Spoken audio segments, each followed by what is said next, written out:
Rubskin here, and today we're talking about villains that should be turned into major movies, right? Yeah, super villains from the fucking comic books, because, you know, we got the Joker this year, which made $1 billion at the box office.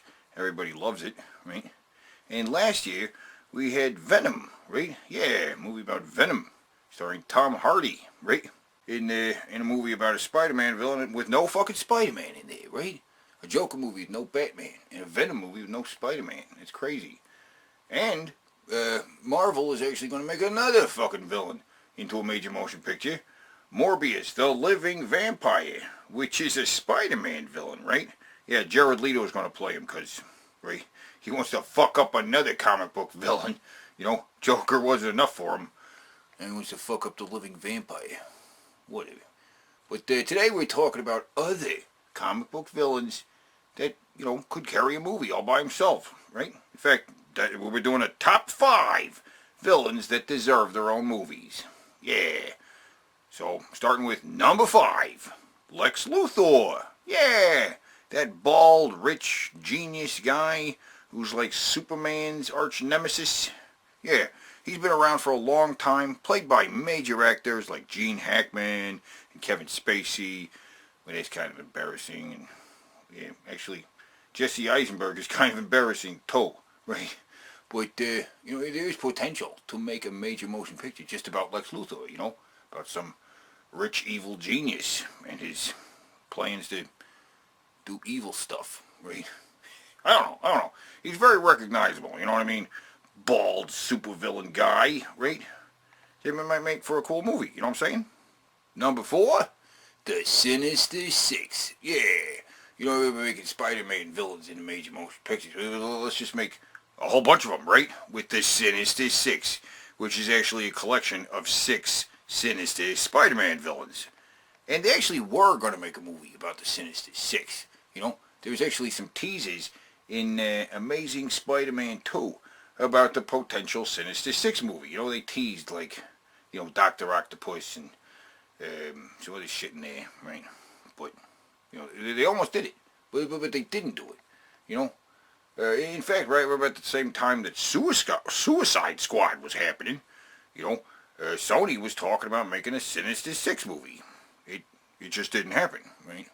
You know, in fact, there were a couple fucking Spider-Man projects that just didn't happen, you know? But there's a couple did, right? We got the fucking Spider-Verse movie where there's multiple fucking Spider-Man in different fucking universes. They made that. But they didn't make the Sinister Six movie, you know? They should have done that. But, you know, there's other comic books out there other than just Marvel and DC, right? Let's try and break out of the Marvel versus DC binary and go with another fucking comic book, right? Like Spawn, right? From Image Comics. Actually, the villain in the Spawn comics is really cool. The Clown, right? Previously played by John Leguizamo in the live-action Spawn movie. I mean, I really liked him in that fucking movie. He's a fucking cool character. In fact, the Clown is kind of a combination of Joker and the Venom. And, right, the Joker and the Venom have already been proven hits at the box office. So, why not do the Clown, right? Don't even include Spawn in the movie. It's just about a fucking demonic fat clown that likes to eat children, right? They can then morph into this crazy fucking creature, right? You can make a movie about that. In fact, that is like a fat It, right? It's kind of just like It, except he's fat. And, yeah, right, that could work. It was a huge blockbuster. Why couldn't the Clown be a huge blockbuster, right? Yeah. Number 2 is the Shredder, right? Yeah. You know, I love the fucking Ninja Turtles. I fucking love them. And their arch nemesis, the Shredder, is a pretty cool villain. I mean, he's got cool armor covered with blades, and he actually has a pretty cool backstory, you know? It's a story about betrayal and murder and manipulation and how fucking, you know, Shredder actually got control of the Foot Clan, right? Which was this, like, a clan of assassins, but he's turned them into fucking even more powerful criminals, right? Yeah, a very powerful criminal empire, and how he built that criminal empire, right? I mean, Oroku Saki is his name, right? The whole movie about Oroku Saki and how he got his armor, how he became the Shredder and the leader of the Foot Clan. That could be pretty interesting, you know what I'm saying? Yeah. But the number one, the one villain that actually deserves to get a movie more than anybody else is actually a villain that's been in movies before, right? He's been done several times, but he's always been done wrong, right? Yeah, I'm talking about the number one, Doctor Doom. Yeah. And Doctor Doom's been done dirty before, right?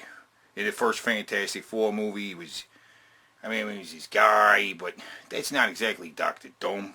You know, he got like some power where he's like turning metal and had magnetic power or something like that. I don't know. That's not really Doctor Doom, though. And then in the more recent Fan Four stick, well, fuck.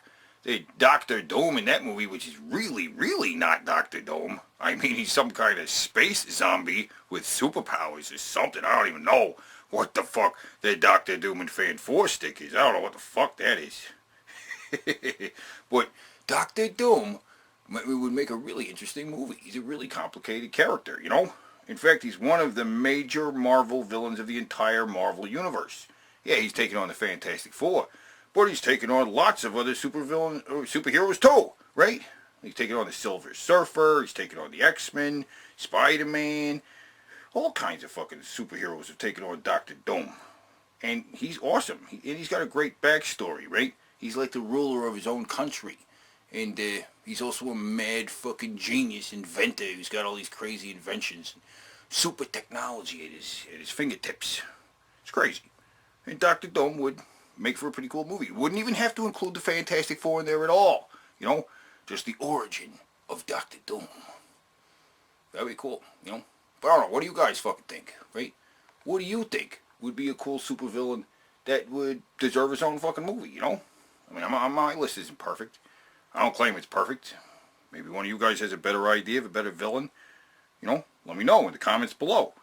And until fucking next time, keep it fucking real.